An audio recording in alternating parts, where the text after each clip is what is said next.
Joe Star ရဲ့ stand တွေကို ranking လုပ်ပြီးဆိုတော့ဒီတစ်ခါတော့ villain ရဲ့ stand လှည့်ပေါ့ final boss တီးတန့်ကိုပဲရွေးပြီးတော့ ranking လုပ်မှာပါ stand မရှိတဲ့ cast ကတော့ချွင်းချက်ပေါ့ပြီးတော့ဂျိုဂျိုလန်နဲ့က villain ရဲ့ stand ကိုလည်း ranking လုပ်အောင်မှာတော့မဟုတ်ပါဘူးသူ့ရဲ့ ability ကဘာလဲဆိုတာကိုတော့မသိချာမသိရသေးလို့ပါကဲဒါဆိုရင်တော့ best stand တွေကအကျဉ်းဆုံးဆိုတဲ့ဆင့်မှာရှိနေလောက်မလဲစစချင်း stand ကိုတော့ The Wall နဲ့ပဲစလိုက်ပါမယ် The Wall ဆိုတဲ့ stand က close range ဆိုပေမဲ့လည်းသူ့ရဲ့ range က2မီတာကနေ10မီတာအထိတောင်မှသွားနိုင်တယ်လို့ဖော်ပြထားပါတယ်ဒီယိုဟာ Jonathan Joestar ရဲ့ခန္ဓာကိုယ်ကိုပိုင်ဆိုင်ထားပြီးတော့တာမန်လူသားတွေထက်ရုပ်ပိုင်းဆိုင်ရာအားသာချက်တွေလည်းရှိနေလို့သူ့ရဲ့ stand ကပုံမှန်2မီတာထက်တောင်မှပိုပြီးတော့သွားနိုင်ပါတယ် cross range တူတာတော့မှပဲမျက်နှာလိုက်တာရတော့မှုသေးပါဘူး range ကလည်းအကျယ်ကြီးပဲ combat skill ဘိုင်းမှာလည်းလုံးဝပြောစရာမရှိဘူး The Wall ရဲ့ ability ကအချိန်ကိုရပ်ပစ်နိုင်တာပါအစောပိုင်းမှာတော့9စက္ကန့်ပဲရပ်နိုင်တယ်ဆိုပေမဲ့လည်းနောက်ပိုင်းကျတော့ Joseph ရဲ့သွေးကိုစုပ်ပြီးတော့9စက္ကန့်အောင်မှရပ်နိုင်သွားတယ်သူ့ရဲ့ vampire body ကြောင့်မလို့ stand ရဲ့လုံးနိုင်စွမ်းတွေကလည်းပို့ပြီးတော့တိုးတက်လာတာတာမန်လူသား body နဲ့ alternate version က Diego ကတော့အချိန်ကို9စက္ကန့်ပဲရပ်နိုင်ပါတယ်လူသားခန္ဓာကိုယ်ကြောင့်မလို့ stand ရဲ့ ability တွေကလည်းကန့်သတ်ချက်တွေရှိနေရလို့ပြောလို့ရတယ်ပြီးတော့ဒီ The Wall ဆိုတဲ့ stand ကောင်စလုံးကလည်းမတူညီကြပါဘူးအဲ့ဒါကြောင့်မလို့အချိန်ရက်တဲ့နေရာမှာကွဲပြားမှုရှိတယ်လို့လည်းပြောလို့ရတယ်မူတာနဲ့ထိုးချက်တွေကစောင်းဝန်းကိုကြောက်ဖို့ကောင်းပြီးတော့မြန်လဲမြန်ပါတယ်သူ့ရဲ့လက်သီးတစ်လုံးကလည်းစိတ်နေရခါဖြူရင်းတော်မှာဒိုးနဲ့ဖြစ်သွားတဲ့အထိပဲ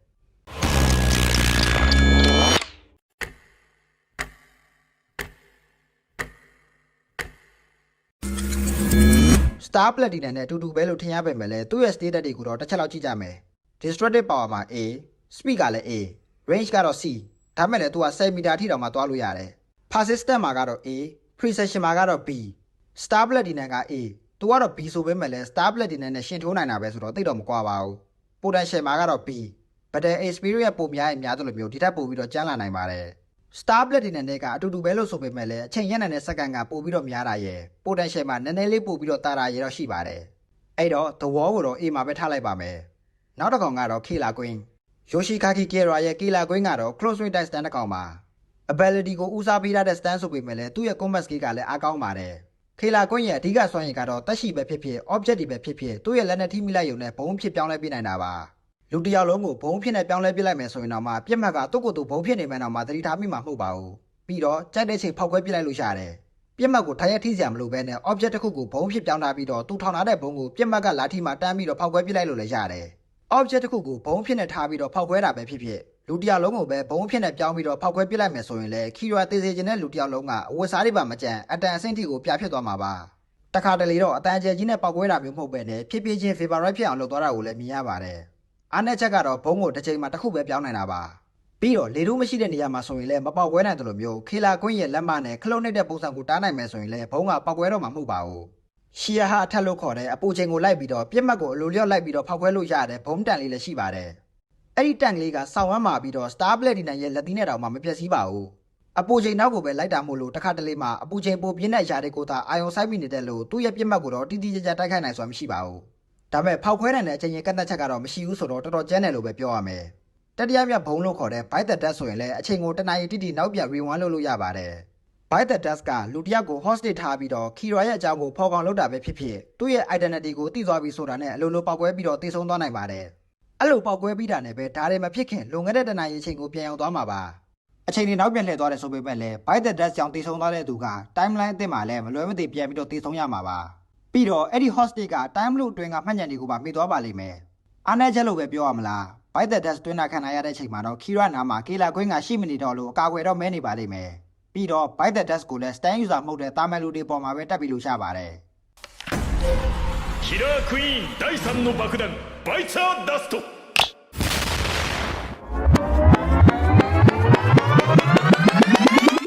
Killer Queen ရဲ့အဓိကစွမ်းရည်တွေကတော့ငါဒါပြောပြီးသွားပြီမဟုတ်လားဒါဆိုရင်တော့ status တွေကိုပဲကြည့်ကြမယ် Destructive Power မှာ A Speed ကတော့ B Range ကတော့ D Persistence မှာ B Precision မှာလည်း B Deployment Potential ကတော့ A status တွေကတော့တာမန်ပဲဆိုပေမဲ့လည်း Bite the Dust ဆိုတဲ့ ability ကြောင့်မလို့သူ့ကိုတော့ B မှာပဲထားလိုက်ပါမယ်နောက်တစ်ခေါက်ကတော့ Kim Crimson ဆိုတာကလည်း Close Range Stand တစ်ကောင်ဖြစ်ပြီးတော့သူ့ရဲ့ range ကတော့2မီတာကနေ6မီတာအထိကိုသွားနိုင်ပါတယ်တချို့အချိန်တွေမှာအဲ့ထက်ပိုဝေးသွားမယ်ဆိုရင်လည်း power ဘိုင်းမှာတော့အားနည်းသွားတာမျိုးကမရှိပါဘူး Close Range Stand တော်များများက2မီတာပဲရှိတယ်ဆိုပေမဲ့လည်းအဲ့ထက်ပိုပြီးတော့သွားနိုင်ကြပါတယ်2မီတာကနေပိုဝေးသွားမယ်ဆိုရင်တော့ Stand ရဲ့ power ကတဖြည်းဖြည်းနဲ့အားနည်းလာတတ်ကြပါတယ်ဒါပေမဲ့အဲ့တဲမှာတော့ Kim Crimson ကမပါပါဘူးဒီ Stand က physical attacking ဘိုင်းမှာလည်းအားကောင်းနေပြီးတော့ ability ကြီးကလည်းလုံးဝကိုယူကျင်စရာကောင်းနေပါတယ် main villain ရဲ့ stand တွေကဒိုနတ် maker တွေကြီးပဲ King Crimson စီမှာကအနာဂတ်10စက္ကန့်ကိုကြိုမြင်နိုင်တဲ့ MP တက်တစ်ခုလည်းရှိပါတယ်အဲ့ဒါရသူ့ရဲ့ bonus ability လို့တော့မှပြောလို့ရတယ်အဓိကစွမ်းရည်ကတော့အချိန်ကိုဖျက်ပစ်နိုင်တာပါအချိန်ကိုဖျက်ပစ်တာဒါမှမဟုတ်ကြော်ပစ်လိုက်တာအတူတူပဲအနာဂတ်ကိုမြင်သွားပြီးတဲ့အခါ Diavolo ကအဲ့ဒီ10စက္ကန့်အတွင်းမှာဖြစ်လာမဲ့ပြစ်မှတ်ရဲ့လုံရက်တွေအားလုံးကိုဖျက်ပစ်နိုင်ပါတယ်အချိန်ဖြတ်ထားတဲ့တောအတွင်းမှာတော့လောကကြီးကသဘာဝတိုင်းကိုဆက်လက်လည်ပတ်နေပြီးတော့လူတွေကလည်းသူတို့လှုပ်ရှားရှိတာတွေကိုပဲပုံမှန်တိုင်းပဲဆက်လုပ်နေကြမှာပါဒ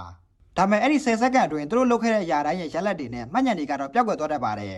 ဥပမာတစုံတစ်ယောက်က Diavolo ကိုတနက်နဲ့ပစ်လိုက်တယ်ဆိုပါစို့တုတ်ကိုပြစ်မဲ့ကြီးစံတွေကိုကြိုမြင်နေရပြီးတော့အချိန်ကိုဖျက်ပစ်လိုက်တဲ့အခါတနက်နဲ့ပစ်လိုက်တဲ့လုံရက်က time skip ထဲမှာပါသွားတဲ့အတွက်ကြောင့်မလို့ Diavolo ကလည်းထိခိုက်ဒဏ်ရာမရှိတော့ဘဲနဲ့ကြီးစံတွေကိုလည်းရှောင်နိုင်သွားပါလိမ့်မယ်time skip လို့သတ်မှတ်ထားတဲ့အချိန်10စက္ကန့်ကုန်ဆုံးသွားတဲ့အခါမှာတော့လူတွေကနောက်10စက္ကန့်မှာသူတို့တကယ်တမ်းရောက်ရှိနေရမယ့်အခြေအနေတွေစီကိုပဲရုတ်တရက်ရောက်သွားတယ်လို့ပဲခံစားရပါလိမ့်မယ်။ဒါပေမဲ့တစ်ဖက်က Diavolo ကတော့ဖျက်ပစ်လိုက်တဲ့အချိန်တွေအတွင်းမှာအသိစိတ်ပြေဝါနဲ့လှုပ်ရှားနေနိုင်ပြီးတော့သူ့ရဲ့လုံရက်တွေကိုလည်းပြန်လည်ချင်းကြီးယူလို့ရပါတယ်။လူကတော့မကြိုက်ပေမဲ့လည်း King Crimson ကြီးကတော့စောင့်ဝမ်းကြိုက်တယ်။သူ့ရဲ့ဒီဇိုင်းကိုပြောရမယ်ဆိုရင် ability တွေနဲ့သူ့ရဲ့ status တွေကိုကြည့်လိုက်မယ်ဆိုရင်လည်း destructive power မှာတော့ A speed မှာလည်း A range ကတော့ E သူ့ရဲ့ range က E ဆိုပေမဲ့လည်း irrelevant type ထဲမှာတော့ပါပါတယ်။ persistent မှာတော့ E ဘတ်တယ်မှာအကြာကြီးချလို့ရတဲ့ durability တော့မရှိဘူးတိတ်ပြီးတော့လည်းအကျမ်းမခံဘူး precision နဲ့ potential မှာတော့ unknown တွေဖြစ်နေရယ်ဘာလို့အဲ့နေရာတွေမှာကတတ်မှတ်ချက်မရှိရလဲဆိုရင်သူ့ရဲ့ ability ကအနာဂတ်ကိုကြည့်ပြီးတော့ကောင်တာပြန်တိုက်လို့ရနေရကြောင်းမလို့ precision မှာကတိကျတိုင်းပြလို့မရတာပါတိတိကျကျတိုက်ခိုက်နိုင်စွမ်းကသူ့ရဲ့ ability နဲ့တိုက်ရိုက်သက်ဆိုင်နေလို့ဖြစ်ပါတယ်အနာဂတ်ဖြစ်နိုင်ခြေကိုထိန်းချုပ်လို့ရတဲ့ ability ကြောင့်မလို့ potential ကိုလည်းအတိအကျပြောပြီးလို့တော့မရဘူး status ကိုတော့တိတ်ပြီးတော့အားမရဘူးဆိုပေမဲ့လည်းသူ့ရဲ့ ability ကစောင့်ဝန်းနေကျန်းနေလို့သူ့တော့အိမ်မှာပဲထားလိုက်ပါမယ်persistent မှာတော့အားနေတဲ့ဆိုပေမဲ့လည်းသူ့ရဲ့ ability ကြောင့်မလို့ hand to hand ပတ်တဲ့မှာဆိုရင်တော့ဒီ stand ကိုထိခိုက်အောင်လုပ်ဖို့ဆိုတာကခဲရင်ပါတယ်နောက်တစ်ကောင်ကတော့ Pucci ရဲ့ White Snake, Simon နဲ့ Made in Heaven Final Form အထိကို ranking လုပ်တယ်ဆိုပေမဲ့လည်း White Snake ကို Simon မှာပါမတူညီတဲ့ ability တွေရှိနေကြပြီးတော့ Evo ဖြစ်သွားတယ်ဆိုတာထက်ကွဲပြားနေလို့၃ခါစလုံးကို ranking လုပ်လိုက်ပါမယ် White Snake ရဲ့အဓိက ability ကတော့လူတစ်ယောက်ရဲ့မှတ်ဉာဏ်နဲ့ stand တွေကို stand disk နဲ့ memory disk ဆိုပြီးတော့ CD ချက်လေးတွေဖြစ်နေထုတ်ယူနိုင်ပါတယ်stand disk ဆိုတာကတော့လူတစ်ယောက်ရဲ့ stand ကို disk တစ်ခုအနေနဲ့ထုတ်ယူလိုက်တဲ့အခါမှာတော့အဲ့လူက stand ကိုမသုံးနိုင်တော့ဘဲနဲ့ခဏတော့သတိမေ့သွားပါလိမ့်မယ်အဲ့ထုတ်ထားတဲ့ stand disk ကိုခြားတစ်ယောက်ရဲ့ခေါင်းထဲကိုပြန်ထည့်ပေးလိုက်မယ်ဆိုရင်လည်းအဲ့လူကပါ stand ကိုပြန်ပြီးတော့သုံးပြလို့ရသွားမှာပါပြီးတော့လူတစ်ယောက်လုံးရဲ့မှတ်ဉာဏ်တွေဘဝအတွေ့အကြုံတွေကိုလည်း CD ချက်ဖြစ်နေထုတ်ယူနိုင်ပါတယ်အဲ့လို memory disk ထုတ်တာခံလိုက်ရတဲ့သူကကိုမာဝင်သွားတယ်လို့မျိုးဖြစ်သွားပါလိမ့်မယ်ပြီးတော့တချို့သော disk တွေနဲ့ဆိုရင်တော့လူတွေကိုအမိန်ပေးတာတော့ပါလုပ်နိုင်ပါတယ်hallucination ability ကလည်းရန်သူတွေကိုအိမ်မက်မက်နေတယ်လို့ပြောပြင်လောကနဲ့အမှန်တရားကိုကွဲကွဲပြားပြားမသိတော့ဘဲနဲ့ lucid dream နဲ့ကိုပါပို့ပေးနိုင်ပါတယ် status တွေကတော့ destructive power မှာတော့ unknown speed ကတော့ D range ကလည်း unknown persistent မှာတော့ A precision နဲ့ development potential မှာတော့ unknown ရှင်းအောင်ပြောရမယ်ဆိုရင်တော့ White Snake ကပင်ကိုအသိစိတ်ရှိတဲ့ stand ဖြစ်နေလို့သူ့ရဲ့တိုက်ခိုက်နိုင်စွမ်းနဲ့အကွာအဝေးကလည်းအတိအကျသတ်မှတ်ထားလို့တော့မရပါဘူးသူ့ရဲ့ precision နဲ့ potential တို့မှာက unknown ဖြစ်နေတယ်ဆိုတာကဇလန်းနဲ့တိုက်ရိုက်သက်ဆိုင်နေလို့ပါရန်ပြောရမယ်ဆိုရင်တော့ plot armor ပေါ့သူ့တော့စီမာပဲထားလိုက်ပါမယ်နောက်တစ်ကောင်ကတော့ Simon ကတော့ gravity ကိုအဓိကထိန်းချုပ်နိုင်တာပါ Simon ကသူ့ရဲ့ခန္ဓာကိုယ်ကိုစန်တာဖြစ်ထားပြီးတော့အရာရာကိုဆွဲငင်နိုင်တဲ့မြေဆွဲအားတွေကိုထုတ်လုပ်ပေးနိုင်ပါတယ်အဲ့ဒီ ability ကြောင့်မလို့ပတ်ဝန်းကျင်မှာရှိသမျှအရာတိုင်းကကမ္ဘာမြေဆွဲအားတိုင်းမဟုတ်တော့ဘဲနဲ့ Simon ရှိနေတဲ့စန်တာစီကိုပဲဓာတ်ရိုက်ကြီးဆွဲငင်တာခံရပြီးတော့ gravity နဲ့ပြောင်းပြန်ခြင်းတွေလွှင့်ကြကုန်မှာပါပြီးတော့ Simon ရဲ့လက်သီးနဲ့ထိမိလိုက်တဲ့ object ဒါမှမဟုတ်ရင်တက်ရှိတစ်ယောက်ရဲ့ခန္ဓာကိုယ်စိတ်ပိုင်းတွေကအတွင်းဘက်ကနေအပြင်ဘက်ကိုပြောင်းပြန်လည်သွားတတ်ပါတယ်ဥပမာရန်သူတစ်ယောက်ရဲ့လက်ကိုထိလိုက်မယ်ဆိုရင်သူ့ရဲ့လက်ဖွားပေါ်ကအရေးပြားတွေကအတွင်းဘက်ကိုဝင်သွားပြီးတော့အယိုးနဲ့အကြောတွေကတော့အပြင်ဘက်ကိုပြန်ပြီးတော့ထွက်လာတဲ့လိုမျိုးပြောင်းပြန်ကြီးဖြစ်သွားစေနိုင်ပါတယ်အဲ့ဒီ ability ကြီးကစောင့်ဝမ်းကိုကြမ်းလွန်းပါတယ်ပြီးတော့ဒီ stand မှာလည်းကိုယ်ပိုင်သိစိတ်ရှိပါတယ် status တွေကိုကြည့်လိုက်မယ်ဆိုရင်တော့ destructive power မှာတိုင်းတာလို့မရ speed ကတော့ B persistent precision development potential အဲ့ဒါတွေအကုန်လုံးက unknown တွေဖြစ်နေရယ်ကိုယ်ပိုင်သိစိတ်နဲ့တက်ခိုက်နိုင်လို့ precision နဲ့ development potential တို့မှာက unknown တွေဖြစ်နေတာပါသူ့ရဲ့ range ကတော့ close range ဆိုပေမဲ့လည်း meter 30 ထိသွားလို့ရတယ် ability ကတော့စောင့်ဝမ်းကိုကျမ်းပါတယ်သူ့တော့ B မှာပဲထားလိုက်ပါမယ်နောက်ဆုံး form ဖြစ်တဲ့ Made in Heaven Made in Heaven ရဲ့ ability ကတော့စကြဝဠာတစ်ခုလုံးကအချိန်တွေကိုအချိန်မြင့်တင်သွားစေနိုင်တဲ့ universal time acceleration ability ရှိပါတယ်ဒီစွမ်းရည်ကတတ်မဲ့အရာဝတ္ထုတွေပေါ်မှာပဲအဓိကတက်ရောက်ပါတယ်လူတွေရဲ့လှူရှားမှုတွေဥပမာဇီဝကမ္မဖြစ်စဉ်တွေအသက်ရှူခြင်းနဲ့တွေးတောခြင်းဒါတွေကတော့ပုံမှန်တိုင်းပဲဆက်ရှိနေပါတယ်ဒါမဲ့အချိန်တွေကတော့တစ်စက္ကန့်အတွင်းမှာတွေကိုတစ်နှစ်အနှစ်တရာအဲ့လိုမျိုးမြင်မဲ့ဆက်ဆံပဲကုန်ဆုံးသွားပါလိမ့်မယ်အချိန်ကုန်တာမြန်သွားတဲ့အတွက်ကြောင့်မလို့ရှားတီဥတုဖြစ်စဉ်တွေကလည်းပုံမှန်တိုင်းမဟုတ်တော့ဘဲနဲ့အရှာခဏလေးတွင်းမှာတဲ့အနာဂတ်စီကိုရှောင်သွားနိုင်ပါတယ်ကျန်တဲ့လူသားတွေအားလုံးကတော့အချိန်တွေမြန်တာကိုလိုက်မမီတော့ဘဲနဲ့ပုံမှန်တိုင်းပဲလှူရှားနေတာကြောင့်မလို့ပူချီရဲ့တိုက်ခိုက်မှုတွေကိုတော့လုံးဝကာကွယ်လို့မရတော့ပါဘူး King Crimson ရဲ့အချိန်ဖြတ်ပြစ်နိုင်တဲ့စွမ်းရည်တော်မှာ Made in Heaven ရဲ့ Universal Time Acceleration ပေါ်မှာအလုံးမဖြစ်တော့ပါဘူး။တဝေါနဲ့အချိန်ကိုရပ်ပစ်လိုက်မယ်ဆိုရင်လည်းအတူတူပါပဲ။ Time Acceleration ဖြစ်စဉ်မှာ10စက္ကန့်ဆိုတာကဘာမှမကြာတာပါ။ အဲ့လိုမျိုးအချိန်ကိုအစမတန်မြင့်နေလိုက်မယ်ဆိုရင်တော့စကြဝဠာရဲ့တစ်ခုလုံးကပျက်စီးသွားပြီးတော့ restart ဖြစ်သွားပါလိမ့်မယ်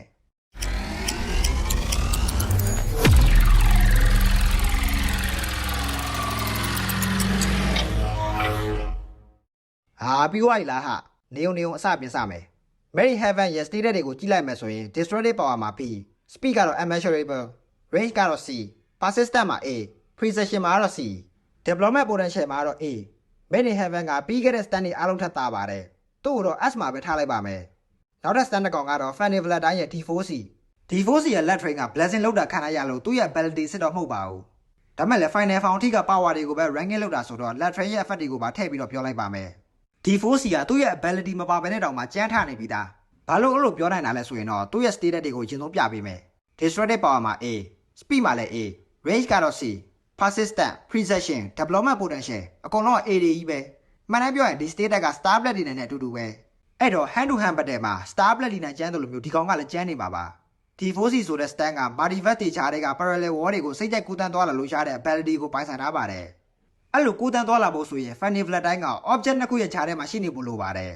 ်သူတယောက်တည်းနဲ့မကပဲနဲ့အခြားလူတွေကိုလည်း object နှစ်ခုနဲ့ညှက်ပြီးတော့အခြားကဘာတစ်ခုစီကိုပို့ပစ်ပေးနိုင်တာအပြင်အခြားကဘာကလူတွေကိုလည်းမူရင်းကဘာတွေစီကိုဆွဲခေါ်လာနိုင်ပါတယ်အဲ့လိုဆွဲခေါ်လာတဲ့အခါကဘာနှစ်ခုကတူညီတဲ့လူနှစ်ယောက်ဒါမှမဟုတ်ရင်ပစ္စည်းနှစ်ခုကအချင်းချင်းထိမိမယ်ဆိုရင်တော့နှစ်ခုစလုံးကအပိုင်းပိုင်းပျက်စီးသွားပြီးတော့တည်ရှိမှုကနေပါပျောက်ကွယ်သွားပါလိမ့်မယ်ဒါပေမဲ့အဲ့ဒီနီးရမှာက Fanny Valentine ပေါ်မှာတော့လုံးမလုပ်ပါဘူးအကယ်၍များ Fanny Valentine ရဲ့မူလခန္ဓာကိုယ်မှာတရားကြီးမမရလိုက်မယ်ဆိုရင် D4C နဲ့အခြားကဘာတစ်ခုကိုတွားလိုက်ပြီးတော့အခြားကဘာတစ်ခုက Fanny Valentine ရဲ့ခန္ဓာကိုယ်ကို base ပြန်ယူလိုက်လို့ရပါတယ်အဲ့ဒီအခါမူရင်း Fanny Valentine ရဲ့အသိစိတ်နဲ့မှတ်ဉာဏ်တွေကပါအသစ်ပြောင်းလဲသွားတဲ့ခန္ဓာကိုယ်စီကိုရှောင်သွားပါလိမ့်မယ်အဲ့တော့ဒီကောင်ကသေဖို့ခတ်တယ်စိတ်ဝင်စားဖို့ကောင်းဆုံးစွမ်းကတော့ D4C ရဲ့ let train လို့ခေါ်တဲ့ blessing မှာ let train ကသူ့ရဲ့ပတ်လည်မှာ barrier တစ်ခုကိုဖန်တီးထားလိုက်ပြီးတော့ Fanny Valentine စီကိုဦးတည်လာတဲ့တိုက်ခိုက်မှုမှန်သမျှအားလုံးကို bypass လုပ်နိုင်ပါတယ်တိုက်ခိုက်မှုမှန်သမျှက Fanny Valentine ကိုမထိခိုက်စေတော့ဘဲနဲ့ကဘာပေါ်မှာရှိတဲ့အခြားနေရာတစ်ခုကလူတယောက်စီကိုပဲကန်ဆိုးမှုတစ်ခုအနေနဲ့ကိုးဆက်သွားစေပါတယ်left train ရဲ့ barrier ထဲမှာရှိနေသမျှကာလပတ်လုံးကတော့ Fanny Valentine ကိုဘယ်လိုတိုက်ခိုက်မှုမျိုးနဲ့မှထိခိုက်အောင်လုပ်လို့မရပါဘူးအဲ့ဒါအပြင်ကို D4C ကသူ့ရဲ့လက်သေးလေးနဲ့ပဲချစ်လိုက်ရုံနဲ့တင်ရန်သူရဲ့ခန္ဓာကိုယ်ထဲကအရေးကြီးတဲ့အင်္ဂါစိတ်ပိုင်းစီကိုဒဏ်ရာကသူ့လိုလျှောက်သွားစီပြီးတော့သေစီနိုင်တဲ့တိုက်ခိုက်မှုမျိုးကိုပါလှုပ်ဆောင်နိုင်ပါတယ်အားနည်းချက်ကတော့ရန်သူကိုတိုက်ခိုက်ဖို့အတွက်ဆိုရင် barrier ပြင်ပကိုထွက်ဖို့လိုတာကြောင့်မလို့အဲ့ဒီအချိန်မှာတော့တိုက်ခိုက်တာခံရနိုင်ပါတယ် D4C ကကျွန်တော်ရဲ့ favorite stand ပါသူ့ရဲ့ ability အပြည့်စုံကိုတော့နောက်ကျမှပဲဗီဒီယိုတစ်ပုဒ်နဲ့ဒီဒီကြကြရှင်းပြပါမယ်အခုလောလောဆယ်ကတော့ D4C let train ကို ranking list ထဲမှာထည့်မယ်ဆိုရင်တော့ကျွန်တော်ကတော့ S မှာပဲထားပါမယ်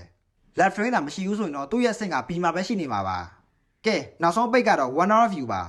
one hour view ရဲ့ ability ကအခြား stand တွေလိုမဟုတ်ဘဲနဲ့တအားရိုးရှင်းပြီးတော့ကြောက်ဖို့လည်းကောင်းပါတယ်သူက long distance type artificial humanoid stand တစ်ကောင်ဖြစ်ပြီးတော့ကိုယ်ပိုင်သိစိတ်နဲ့လည်းလှုပ်ရှားနိုင်ပါတယ်ဒီမှာပြောချင်တာက one hour view ဆိုတာ thermal stand ဆိုတာထက်သူကိုယ်တိုင်ကကန်ဆိုးချင်းဆိုတဲ့ entity တစ်ကောင်ဖြစ်နေတာပါဒီ stand ရဲ့ main ability ကတော့သူ့ရဲ့ identity ကိုလိုက်ရှာတဲ့သူဒါမှမဟုတ်တိုက်ခိုက်ဖို့ကြံစီလိုက်တဲ့သူတိုင်းပေါ်မှာကန်ဆိုးမှုတွေနဲ့ဘေးဥပတ်တွေကိုကြောက်ရောက်စေပါတယ်သူ့ဓာတ်ရိုက်မတိုက်ခိုက်ဘူးဆိုရင်တော့မှပဲသူ့ရဲ့အကြောင်းကိုမကောင်းတွေးတာရှန်လိုချင်တဲ့စိတ်နဲ့တွေးမိလိုက်တာအဲ့လိုတွေးမိလိုက်ပြီဆိုတာနဲ့တွေကို Calamity တဲကိုကြောက်ရောက်နေပါပြီကိုတွေးတဲ့တွေးကပို့ပြီးတော့ဆိုးဝါးလေ Calamity ကပို့ပြီးတော့တိုက်ရောက်မှုမြင့်လေဖြစ်နေမှာပါအကယ်၍များ one hour view ကိုကန်ကောင်းပြီးတော့ဒဏ်ရာပေးနိုင်ခဲ့မယ်ဆိုရင်တော့မှအဲ့ဒီရှန်သူက Calamity ရဲ့အကျိုးဆက်အမြင့်ဆုံးဆင့်ထိကိုရှောက်သွားပြီးတော့တဘာဝမကျတဲ့သေဆုံးခြင်းကိုပါဖြစ်သွားစေနိုင်ပါတယ်အားနည်းချက်ကတော့ single target ကြီးဖြစ်နေပြီးတော့ Calamity effect ကအနှိမ့်ကနေမြင့်စီကိုလိုကူးပြောင်းသွားတတ်ပါတယ်သူ့ရဲ့စွမ်းရည်ကကန်ဆိုးမှုတွေကိုဖြစ်ပေါ်စေတယ်ဆိုတာထက်သူကိုယ်တိုင်ကကန်ဆိုးမှုဆိုတဲ့ဖြစ်တည်မှုတစ်ခုပါဒီ stand ရဲ့ combat skill ကတော့ဘယ်လိုအခြေအနေရှိလဲဆိုတာကိုတော့မသိရဘူးဘာဖြစ်လို့လဲဆိုတော့သူအဲ့လိုလုပ်ဆရာမှမလို့တာ status တွေကိုကြည့်လိုက်မယ်ဆိုရင်တော့ destructive power မှာတော့ immeasurable stand ရဲ့ physical attack ကတာမန်လောက်တော့ရှိမှာပ